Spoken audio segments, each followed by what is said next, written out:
हरे कृष्णा मित्रों, आज रविवार को मैं डिवाइन टॉक चैनल पे आपका स्वागत करता हूँ।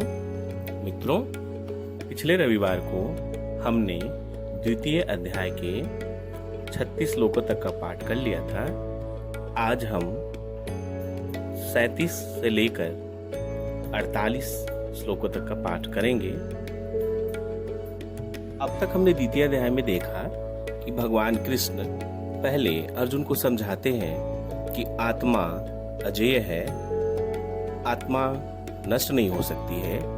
उसके बाद के श्लोकों में भगवान श्री कृष्ण अर्जुन से कहते हैं कि हे अर्जुन, तुम युद्ध करो। अगर तुम युद्ध से भागोगे तो तुम्हारे शत्रु अनेक प्रकार के कटु शब्दों से तुम्हारा वर्णन करेंगे और तुम्हारे सामर्थ्य का उपहास करेंगे। तुम्हारे लिए इससे दुखदाई और क्या हो सकता है। आगे के श्लोकों में यही वर्णन है। श्लोक 37। हतो वा प्राप्स्यसि स्वर्गम जित्वा वा मोक्षसे महिम तस्मादुत्तिष्ठ कौन्तेय युद्धाय कृत निश्चयः। हे कुंती पुत्र, तुम यदि युद्ध में मारे जाओगे तो स्वर्ग प्राप्त करोगे, या यदि तुम जीत जाओगे तो पृथ्वी के साम्राज्य का भोग करोगे। अतः दृढ़ संकल्प करके खड़े हो और युद्ध करो। सुख दुखे समय कृत्वा लाभा लाभौ जया जयौ तत्तो युद्धाय युजस्व नैवं पापम वापस्यसि। तुम सुख या दुख, हानि या लाभ, विजय या पराजय का विचार किए बिना युद्ध के लिए युद्ध करो। ऐसा करने पर तुम्हें कोई पाप नहीं लगेगा। ऐसा ते भीता सांख्ये बुद्धिर्योगे त्विमां शृणु बुद्धया युक्तो यया पार्थ कर्म बंधनम प्रहास्यसि। यहाँ मैंने वैश्लेषिक अध्ययन अर्थात सांख्य द्वारा इस ज्ञान का वर्णन किया है। अब निष्काम भाव से कर्म करना बता रहा हूँ, उसे सुनो। हे पृथा पुत्र, तुम यदि ऐसे ज्ञान से कर्म करोगे तो तुम कर्मों के बंधन से अपने को मुक्त कर सकते हो। यहाँ पे मैं सांख्य दर्शन के बारे में थोड़ा बताना चाहूंगा। वैदिक कोश निरुक्ति के अनुसार सांख्य का अर्थ है विस्तार से वस्तुओं का वर्णन करने वाला, तथा सांख्य उस दर्शन के लिए प्रयुक्त मिलता है जो आत्मा की वास्तविक प्रकृति का वर्णन करता है। नेहा विक्रम मना सो अस्ति प्रत्यवायो न विद्यते स्व अल्पम मत्स्य धर्मस्य त्रायते महतो भयात। इस प्रयास में ना तो हानि होती है ना ही वास, अपितु इस पथ पर की गई अल्प प्रगति भी महान भय से रक्षा कर सकती है। व्यवसायात्मिका बुद्धिरेकेह कुरु नंदन बहुशाखा हान्यन्ताश्च बुद्ध्यो अव्यवसायिनाम्। जो इस मार्ग पर चलते हैं वे प्रयोजन में दृढ़ रहते हैं और उनका लक्ष्य भी एक ही होता है। हे कुरु नंदन, जो दृढ़ प्रतिज्ञ नहीं है उनकी बुद्धि अनेक शाखाओं में विभक्त रहती है। यामिमाम पुष्पिताम वाचम प्रवदन्तय विपिष्टितः वेदवादरताः पार्थ न अन्यदस्तीति वादिनः। कामात्मानः स्वर्गपरा जन्म कर्म फल प्रदाम क्रिया विशेष बहुलाम भोग्य ऐश्वर्य गतिम प्रति।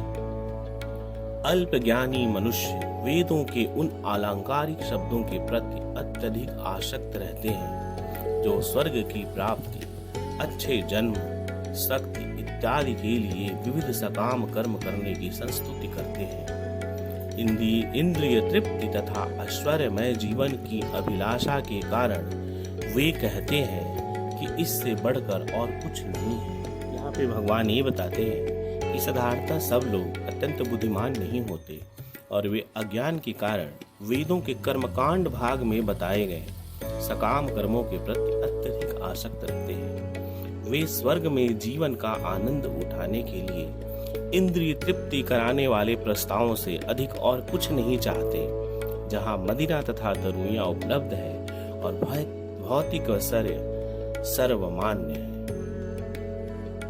भोग ऐश्वर्य प्रसक्तानां तयापहृत चेतसां व्यवसायात्मिका बुद्धि समाधौ न विधीयते।